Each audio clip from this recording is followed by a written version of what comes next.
Hi, welcome to Nakshatra creation. இன்றைக்கி நம்ம என்ன வீடியோ பார்க்க போகிறோம்னா, ஆப்பமும் அதுக்கு ஒரு சூப்பரான குருமா தாங்க எப்படி செய்யலான்னு பார்க்க போகிறோம். நிறைய பேர் பால் ஊற்றி சாப்பிடுவாங்க. இந்த குருமா மட்டும் நீங்கள் ஒரு தடவை செஞ்சு பாருங்கள். நெக்ஸ்ட் டைம் இந்த குருமா தான் கேட்டு வாங்கி சாப்பிடுவாங்க. இதுக்கு நம்ம ஒரு கடாய் வச்சுக்கலாம். கொஞ்சமாக எண்ணெய் சேர்த்து இது நல்லா சூடாகி வரட்டும். அதில் நம்ம எடுத்து வச்சுருக்க சீரகத்தை ஃபஸ்ட்டு சேர்த்துக்கலாம். இது நல்லா பொரிஞ்சு வரணும். இப்போ நம்ம சோம்பு சேர்த்துக்கலாம். சோம்பும் சேர்த்துட்டு நல்லா பொரிஞ்சு வந்த உடனே ஒரு 7-8 பல் நான் பூண்டு எடுத்து வச்சுருக்கேன். அதையும் சேர்த்துட்டு நல்லா ஒரு தடவை மிக்ஸ் பண்ணி விடுங்க.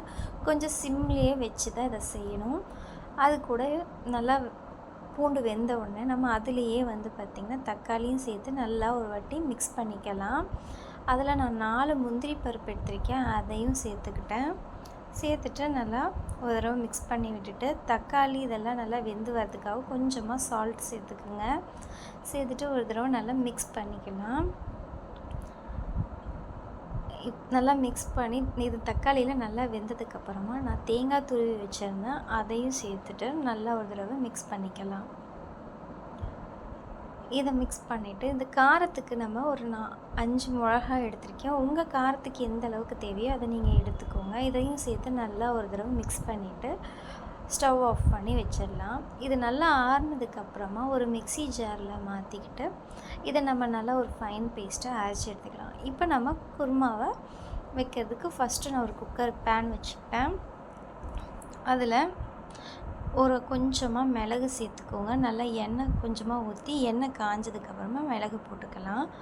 அதிலேயே நான் பெரிய வெங்காயம் நறுக்கி வச்சுருந்தேன். அதையும் சேர்த்துட்டு நல்லா மிக்ஸ் பண்ணிக்கலாம். வெங்காயம் நல்லா வெந்து வந்ததுக்கப்புறமா நம்ம அரைச்சி வச்சுருக்கோம்ல தக்காளி விழுது, அதையும் நம்ம இந்த வெங்காயத்தோடவே சேர்த்துக்கலாம்.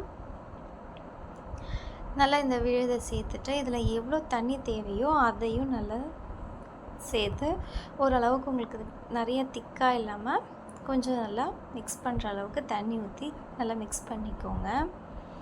ரொம்ப இது சிம்பிளாக செஞ்சிடலாங்க. சாப்பிட்றதுக்கும் ரொம்ப டேஸ்ட்டாக இருக்கும். இப்போ பாருங்கள் ரொம்ப கெட்டியாக தான் இருக்குது. நான் இதனால் இன்னும் கொஞ்சம் தண்ணி சேர்த்துக்கலாம்.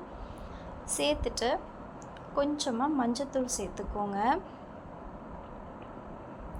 சேர்த்துட்டு நம்ம உப்பு கரெக்டாக இருக்கா என்னன்னு இப்போ செக் பண்ணிக்கோங்க. எனக்கு கொஞ்சம் கம்மியாக இருந்தது, நானும் அதில் சேர்த்துக்கிட்டேன். அவ்வளோதாங்க. ஒரு 3 விசில் விட்டு எடுத்துருங்க. சூப்பரான குருமா நமக்கு ரெடி ஆகிடும். நம்ம ஆப்பம் ஃபஸ்ட்டு ஊற்றி எடுத்துக்கலாம்.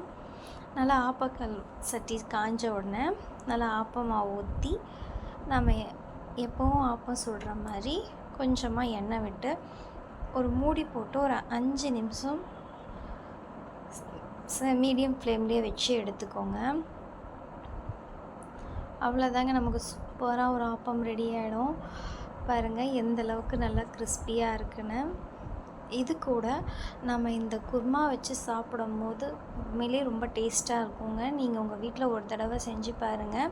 நெக்ஸ்ட் டைம் பால் கேட்க மாட்டாங்க, இந்த மாதிரி குருமா வச்சு கொடுக்க சொல்லி தான் கேட்பாங்க.